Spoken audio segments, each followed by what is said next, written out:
मूरख को तुम राज दियत हो, पंडित फिरत भिकारी, संतो कर्म की गति न्यारी। संतो बड़े बड़े नयन दिए मृगन को, बन बन फिरत उखारी। संतो कर्म की गति न्यारी। संतो मीरा के प्रभु गिरधर ना गुण, मीरा के प्रभु गिरधर ना गुण, राजा जी को कौन बिचारी। संतो कर्म की गति न्यारी। संतो बड़े बड़े नयन दिए मृगन को, बन बन फिरत उखारी। संतो कर्म की गति न्यारी। संतो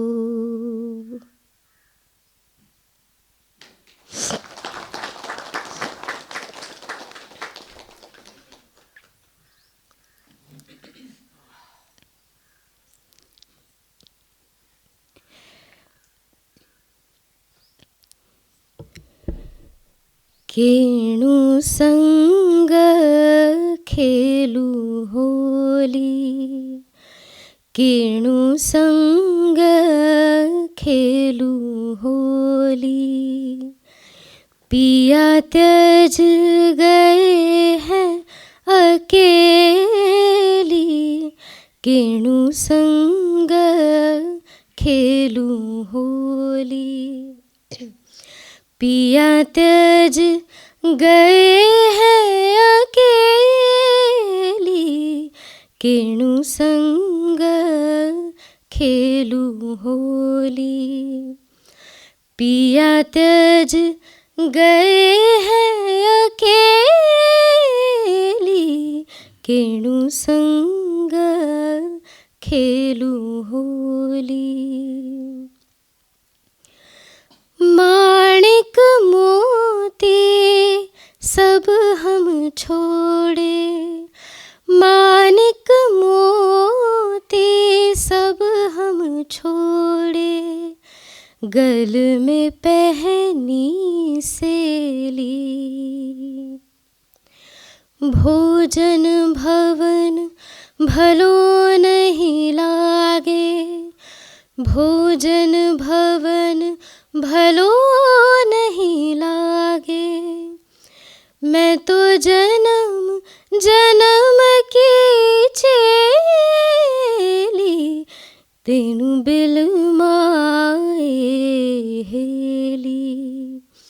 पिया त्यज गए हैं अकेली, केणु संग खेलू होली।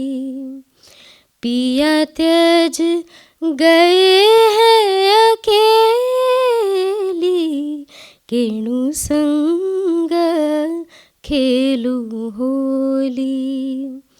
केणु संग खेलू होली, केणु संग खेलू होली।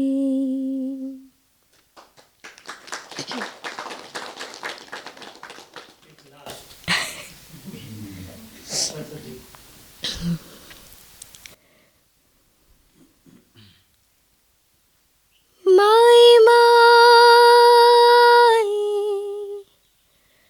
ओ माई माई,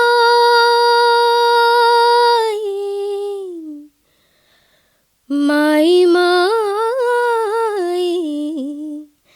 कैसे जीऊं रे, कैसे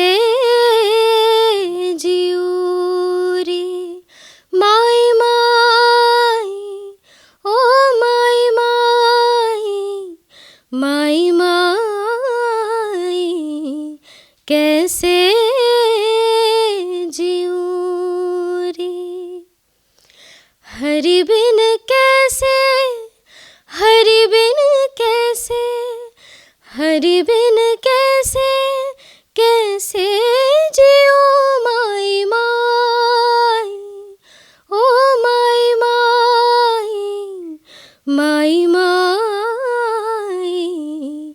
कैसे जियो रे। उदकदा दूर पीनवत है, उदकदा दूर पीनवत है, जल से ही उपजाई, जल से ही उपजाई, पलेक जल को मीन बिसरे, तरपत मर जाई। माई माई, ओ माई माई, माई माई, कैसे जियो रे, कैसे जियो रे। माई माई, ओ माई माई, माई माई, कैसे जियो रे, कैसे जियो रे।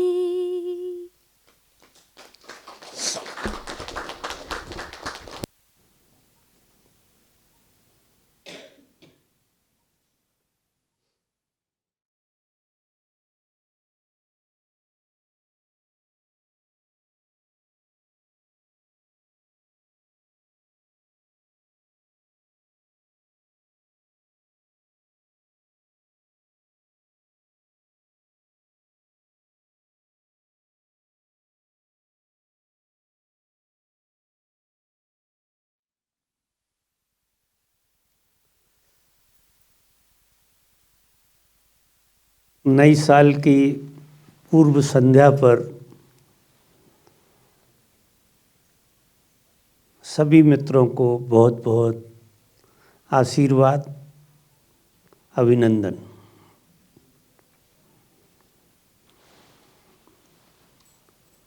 प्रश्न पूछते हैं,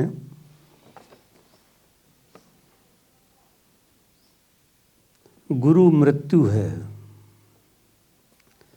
कृपया इसे समझाएं।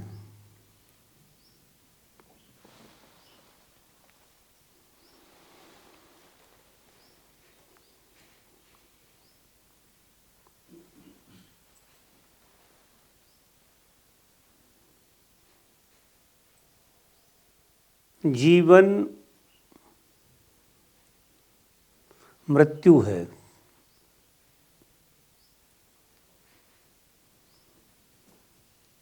जैसा हमें दिखाई देता है। जिस जीवन को हम जीवन समझते हैं वो मृत्यु से ज़्यादा कुछ भी नहीं है।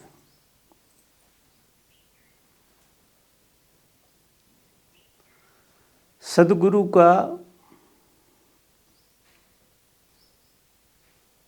कि गहरा अनुभव है, उनने ये अनुभव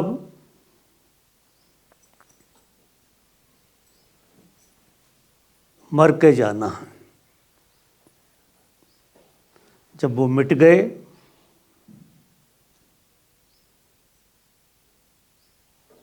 तो मिटने के बाद उन्हें ये अनुभव हुआ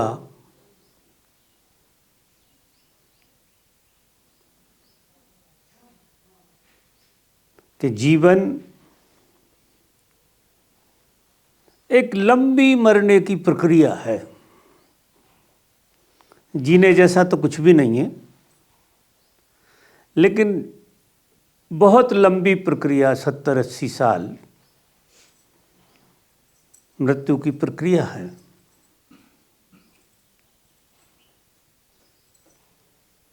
वो इस मृत्यु के पार चले गए,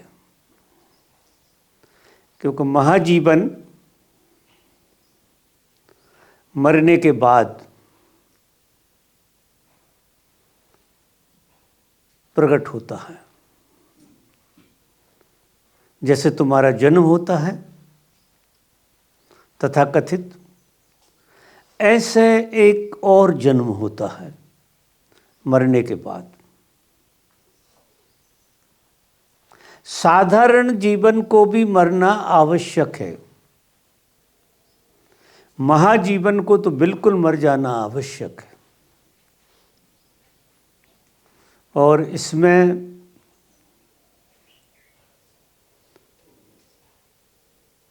जैसे हम अपने जीवन को जीवन समझते हैं,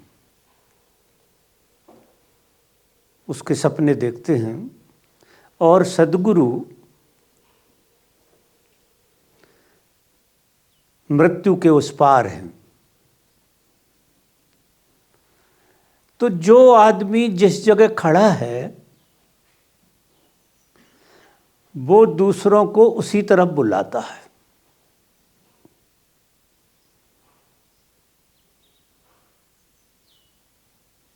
हम जिस दुनिया को जी रहे हैं वो दुनिया हमें 24 घंटे बुलाती रहती है। यहाँ संसार में जिसे जीवन कहते हैं वो 5-6 चीज़ों पर निर्भर है। काम, क्रोध, लोभ, मोह, ईर्ष्या, मत्सर, इसका नाम हम जीवन जानते हैं। ऐसे क्षण किसी के जीवन में होते ही नहीं है जो इन चीज़ों से घिरा हुआ जीवन ना हो। तो दूसरों को हम प्रेरित क्या करते हैं? जिस जीवन को हम जानते हैं उसी जीवन की तरफ हम दूसरों को आकर्षित करते हैं। कोई काम की तरफ आकर्षित करता है, कोई क्रोध की तरफ करता है, कोई लोभ की तरफ करता है, कोई मोह की तरफ करता है। लेकिन 24 घंटे या तो हम इन चीज़ों के माध्यम से दूसरों को प्रभावित कर रहे हैं या हम प्रभावित हो रहे हैं। दोनों बातें हैं, क्योंकि यहाँ एक खेल है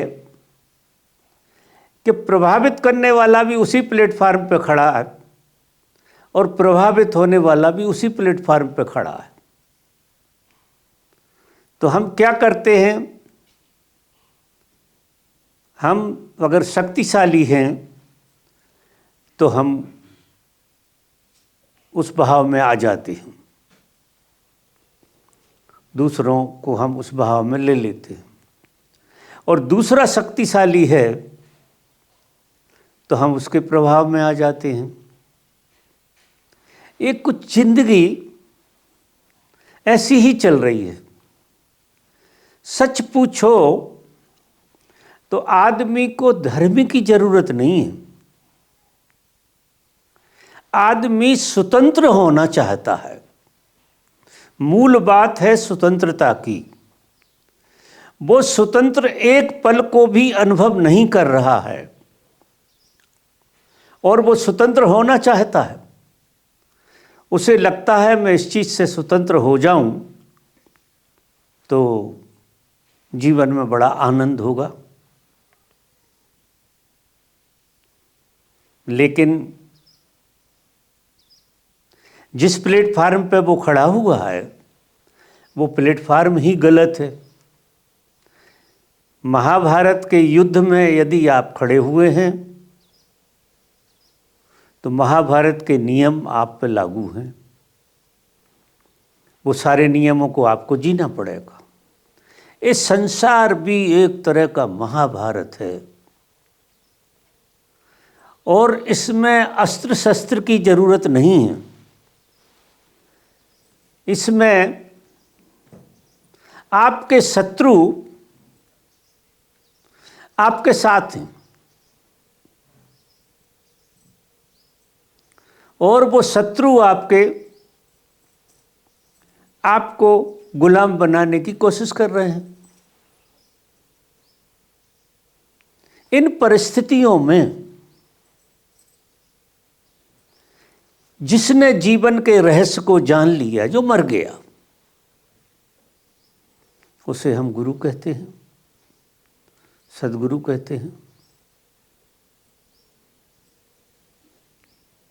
वो आदमी और आपके बीच में मृत्यु का पर्दा है, बस। वो मृत्यु के पर्दे के उस पार चला गया और तुम मृत्यु के पर्दे के इस पार हो। तुम्हें मृत्यु को क्रॉस करना, उस पार जाने के लिए तो आपको किसी मरे हुए आदमी से दोस्ती करना पड़ेगी, जो इस जगत के लिए मर गया। जिस जगत को तुम जी रहे हो, जिस जीवन को तुम जी रहे हो, उस जीवन के लिए वो पूर्णतः विदा हो गया है, मर गया है। दिखता तुम्हारे जैसा है, लेकिन तुम्हारे जैसा होता नहीं है, क्योंकि तुम्हारे और उसके बीच में मृत्यु खड़ी हुई है, पर्दा बन के, जिसकी वजह से वो तुम्हें दिखाई नहीं दे रहा। तो वो मृत्यु को हटाता है। तुम्हारे बीच में जो मृत्यु खड़ी है, उसको हटाने का उसका आयोजन है। वो देखता है अच्छी तरह से तुम्हें, और उसके अंदर करुणा का जन्म होता है कि ये लोग जिसको जीवन समझ रहे हैं, वो जीवन नहीं है। जीवन तो कोई और चीज का नाम है। तो वो तुम्हारे जीवन को मृत्यु में बदलना चाहता है कि तुम्हारा जीवन जैसा है वो पूरा मर जाए। हम उसे जीवन मानते हैं, तो फिर सद्गुरु मृत्यु है। 100% सद्गुरु मृत्यु ही है। इसलिए सद्गुरु के पास ज़्यादा देर तक टिकना बहुत साहसी लोगों का काम है। तुम्हें कानों कान खबर नहीं होने देता और तुम्हें मारता चला जाता है। तुम्हें हाथ तो कुछ नहीं लगेगा, क्योंकि तुम जैसे हो, तुम्हारे हाथ में कोई चीज लग जाए तो जहर हो जाएगी। मृत्यु का साधन बन जाएगी। कोई भी चीज हाथ में लगी कि मृत्यु का साधन हुई, तो तुम्हारे हाथ में कुछ नहीं आता, लेकिन तुम धीरे धीरे और इतनी चतुराई से मारता है कि तुम्हें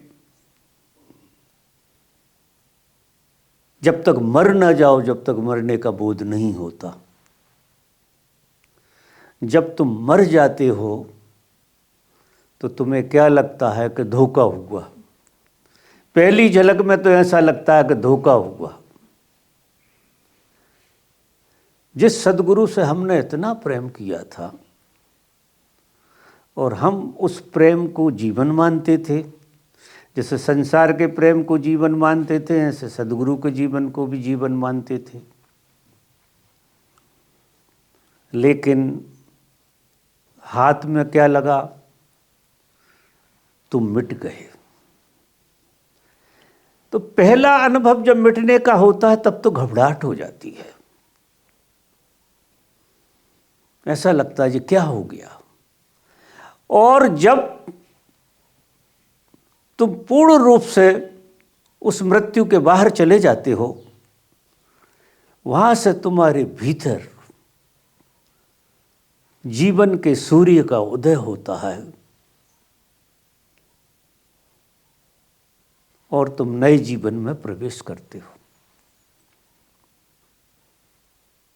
जिसे महाजीवन कहते हैं। अब जैसे ही तुम उस जीवन में जाते हो, तुम्हारी एक विडंबना खड़ी हो जाती है। क्या खड़ी हो जाती है?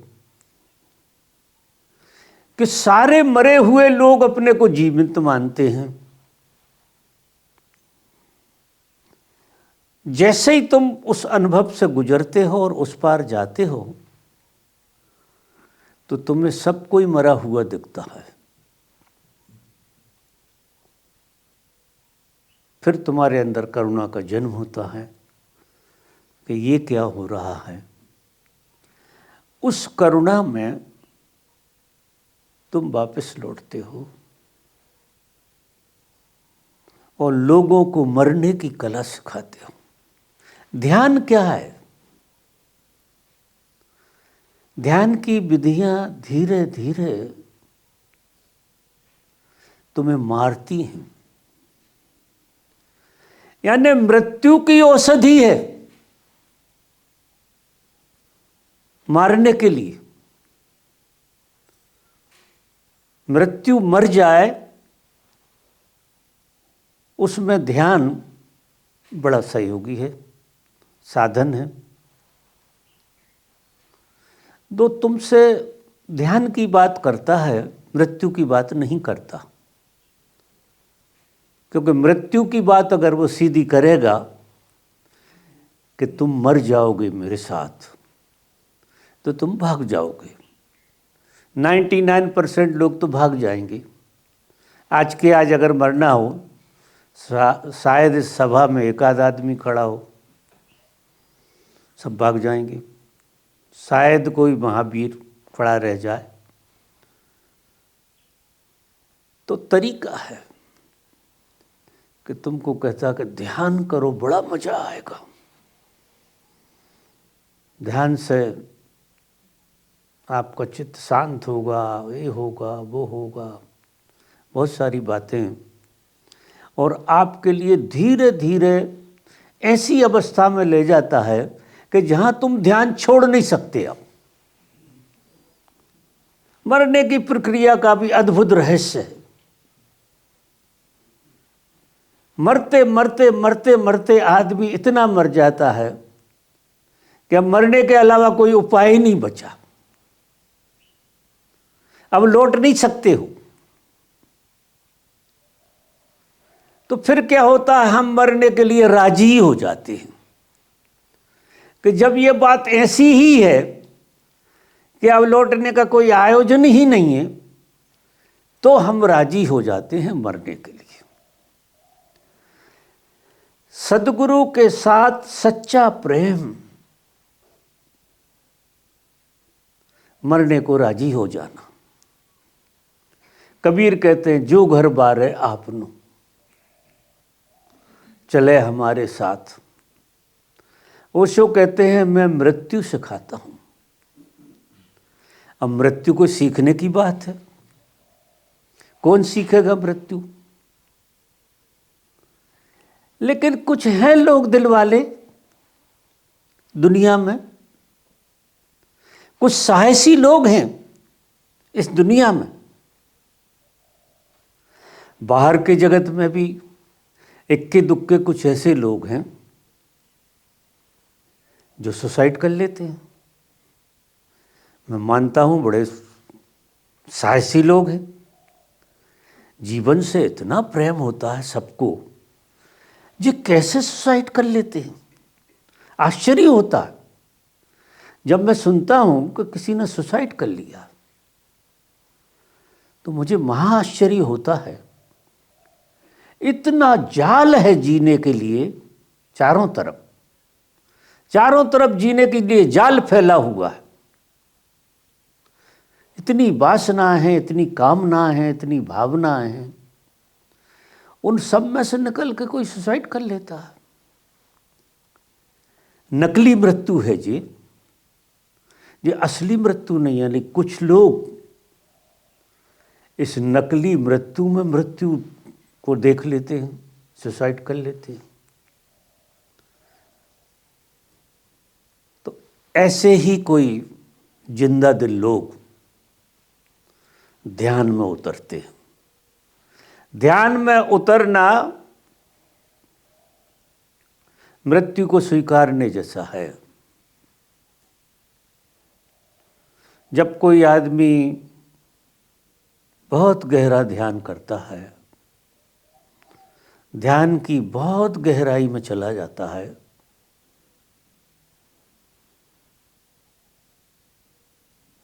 उसको जो सामने फेस करने के लिए कोई चीज़ होती है तो मृत्यु होती है। मृत्यु को आपने कभी देखा नहीं है,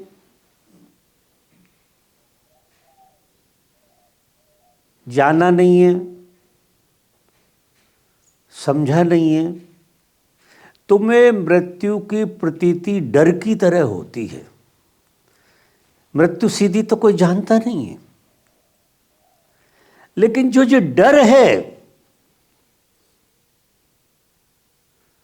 ये मृत्यु का ही एहसास है। जैसे किसी चीज का पूर्व एहसास होता है, ऐसा मृत्यु का एहसास होता है, डर की तरह। तो ध्यान में सबसे ज़्यादा बाधा, सबसे बड़ा बैरियर अगर कोई आता है तो वो भय है। भय कोई कारण नहीं दिखते हैं, लेकिन फिर भी आदमी भयभीत होता है जबरदस्त। शायद शेर के सामने खड़े होकर भी इतना भयभीत ना हो जितना आदमी ध्यान में भयभीत हो सकता है। क्योंकि शेर एक बार माफ कर सकता है, लेकिन उधर जो अवस्था बनती है साधक की बहुत गहराई में, वहाँ उससे ये भरोसा नहीं होता कि अब मैं बचूंगा। उस जगह पे अगर तुम्हारी श्रद्धा सद्गुरु के साथ मिटने की है, कुछ पाने की नहीं, मिटने की, इतनी प्रगाढ़ श्रद्धा है कि उसके सानिध्य में तुम मर जाओ, उससे अच्छी कोई बात हो नहीं सकती। तो तुम मृत्यु को फेस कर जाओगे। मृत्यु जैसी कोई चीज होती नहीं है। जैसे ओशो कहते हैं, अंधेरा जो है उसका अस्तित्व नहीं है, वो अस्तित्वहीन एक ऊर्जा है, अस्तित्वहीन, जिसमें गति नहीं है। कभी आपने देखा कि अंधेरे में कोई गति होती है? अंधेरा तो बस खड़ा रहता है, एक जगह पर खड़ा है। मृत्यु भी अस्तित्वहीनता का नाम है। मृत्यु में कोई अस्तित्व नहीं होता, मृत्यु का अस्तित्व ही नहीं है। जिस तरह से अंधेरे को प्रकाश करने से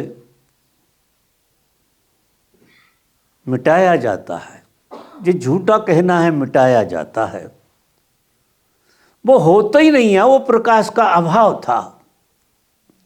मृत्यु हमारे बोध का अभाव है बस, और इससे ज्यादा कुछ नहीं। हम बोधपूर्ण नहीं है अपने लिए, इसलिए हम मृत्यु के भय को जीते हैं। जिस दिन तुम बोधपूर्ण हो जाओगे, उस दिन जिस तरह से अंधेरा प्रकाश होते ही विदा हो जाता है,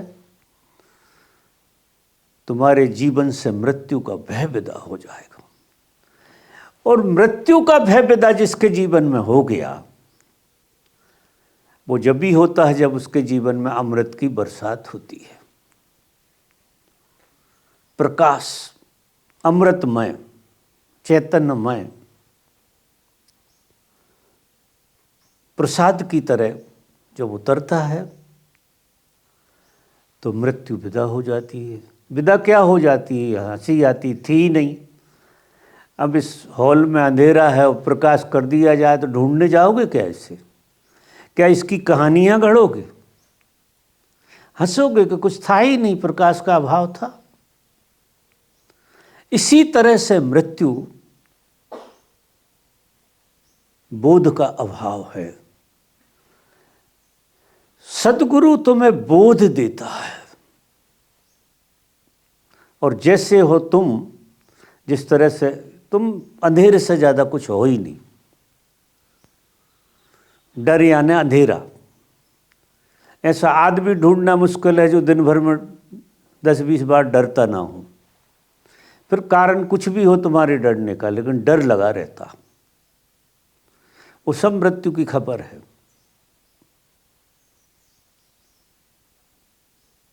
ये विदा हो जाता है। तो सद्गुरु निश्चित ही मृत्यु है। जैसा किसी मित्र ने, शायद कोई देव श्रद्धा हैं जिनका प्रश्न है,